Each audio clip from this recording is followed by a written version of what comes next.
नमस्कार। शुरुआत करते हैं बड़ी खबर के साथ। उत्तराखंड की सियासत में हलचल तेज हो गई है।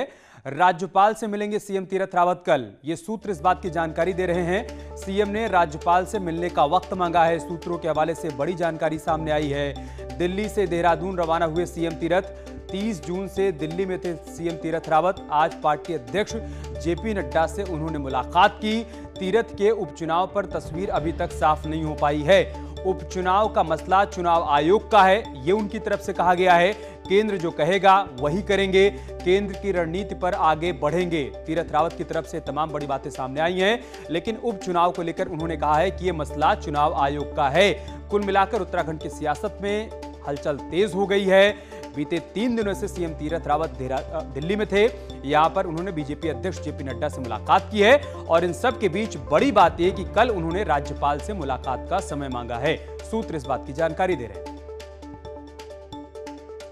मैं ये नहीं कहता विपक्ष क्या कर रहा है क्या नहीं कर रहा, ये उसका अपना काम है और विपक्ष कहीं भी जनता के सामने है नहीं, जनता नकारा है। बाकी रही तो ये विषय अभी चुनाव आयोग का है और चुनाव आयोग है, जब भी वो जैसा भी निर्णय लेगा चुनाव आयोग को करना है, होगा नहीं होगा ये सारा चुनाव के उसमें है, चुनाव आयोग के उसमें जो भी होगा। बाकी केंद्र जो तय करेगा, जो रणनीति हमारे सामने रखेंगे, उस रणनीति के अनुसार हम लोग आगे बढ़ेंगे, काम करेंगे।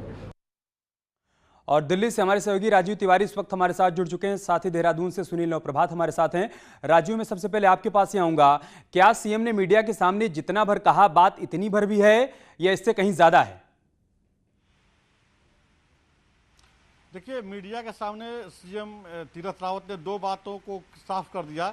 जो उपचुनाव को लेकर संशय बना हुआ है उसमें उन्होंने कहा कि मैं चुनाव लड़ूंगा कि नहीं लड़ूंगा यह चुनाव आयोग तय करेगा। मतलब अभी भी जो है स्थिति साफ नहीं है कि चुनाव लड़ेंगे कि नहीं लड़ेंगे।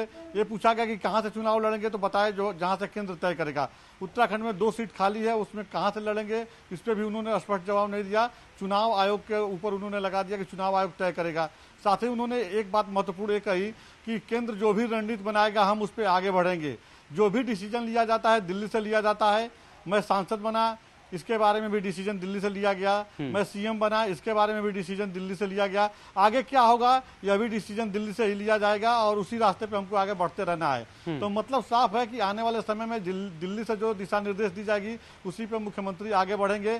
कल का दिन महत्वपूर्ण है क्योंकि सूत्रों के हवाले से खबर मिली है कि सीएम ने कल दोपहर 2 बजे राज्यपाल से मिलने के लिए समय मांगा है। तो अगर समय मिलता है तो मुलाकात करते हैं, तो उस दौरान वो क्या करते हैं। कल देहरादून पहुंचने के बाद वो अपने उपचुनाव की तैयारी में जुटते हैं या कोई दूसरा रास्ता अख्तियार करते हैं, यह देखना महत्वपूर्ण। यही जानकारी सुनील से ले लेते हैं। राजीव, सुनील, कल मुलाकात का समय मांगा है राज्यपाल से सीएम ने, क्या मायने हैं इसके? देखिए अमित, अभी चर्चाएं हैं कि मुख्यमंत्री आज देहरादून लौटेंगे और उन्होंने राज्यपाल से भी मिलने का समय लिया है। लेकिन जिस तरह से राजभवन के जो हमारे सूत्र हैं वो अभी इस बात की पुष्टि नहीं कर रहे हैं कि मुख्यमंत्री ने इस तरह का कोई समय राज्यपाल से लिया है। लेकिन जहां तक चर्चाएं हैं कि मुख्यमंत्री ने राजभवन से मुलाकात का समय मांगा है, क्योंकि कल ही राज्यपाल देहरादून लौटी हैं। वो नैनीताल में थी पिछले 20 दिनों से। हालांकि उनके पहले से तय कार्यक्रम था, लेकिन कल शाम को राज्यपाल भी लौट चुकी हैं। उनके सचिव छुट्टी पर थे ब्रजेश संत, वो भी आज शाम तक ज्वाइन करने वाले हैं। तो कुल मिलाकर जो तस्वीर है अभी पूरी तरह से साफ नहीं है। जिस तरह से राजीव अभी बता रहे थे मुख्यमंत्री के हवाले से कि सब कुछ केंद्र को डिसाइड करना है, तो इसको लेकर जो पिछले 3-4 दिनों से जो सरगर्मियां यहाँ पर बनी हुई थी वो अभी भी जस की तस है। जो कयासों का दौर है वो अभी भी लगातार बना हुआ है। जी राजीव, आगे सब कुछ केंद्र को तय करना है, लेकिन एक बात तो तय है कि सितंबर तक ही इनका कार्यकाल है। सितंबर के भीतर इनको हर हाल में चुन के आना होगा किसी न किसी विधानसभा क्षेत्र से। अगर ऐसा नहीं होता है तो इसके बाद फिर क्या विकल्प बचते हैं? क्या आगे किसी और विकल्प पर विचार किया जा रहा है या फिर उपचुनाव पर विचार किया जा रहा है? बिल्कुल महत्वपूर्ण सवाल है आपका, क्योंकि अगर देखा जाए तो इस समय चुनाव आयोग कहीं पे भी उपचुनाव नहीं करा रहा है, क्योंकि चुनाव आयोग तरफ से कहा जा रहा है कि कोरोना संक्रमण काल चल रहा है, जिसकी वजह से हम लोग चुनाव नहीं करा रहे हैं। देश भर में 25 ऐसे विधानसभा सीट है जहाँ पे उपचुनाव कराने हैं, 3 लोकसभा की सीट है जहाँ पे उपचुनाव कराने हैं। साथ ही सबसे बड़ी बात यह है कि अगर इनको परमिशन दिया जाता है मुख्यमंत्री तीरथ रावत को, तो दूसरे राज्य में जहां उपचुनाव कराने हैं वहां के भी उम्मीदवार और पार्टी के नेता जो है मांग करें कि हमारे यहाँ उपचुनाव कराया जाए। तो इस तरह के सवाल को देखते हुए चुनाव आयोग क्या निर्णय लेता है यह महत्वपूर्ण होगा।